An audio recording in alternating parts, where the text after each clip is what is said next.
當初我選擇投考二級私人秘書咧，主要係因為咧我當時嘅工作啦，同埋私人秘書嗰個職責好相似。我之前喺旅遊業嘅工作經驗可以好好咁應用到喺私人秘書嘅工作上面，所以就決定嘗試投考。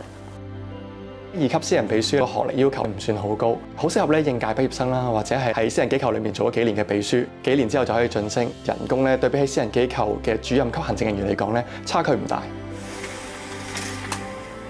以往喺旅遊業嘅工作經驗咧，都令到我有一個好好嘅應變能力同埋溝通能力，可以應用到喺而家嘅工作崗位上面。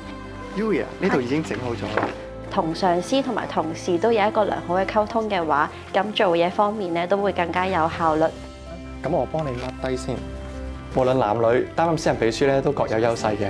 我認為咧，男士喺資訊科技比較敏感，如果上司咧遇到突發性嘅電腦問題，佢哋會更加快可以處理到問題。喺私人秘書呢個崗位上面，我得到好多嘅滿足感。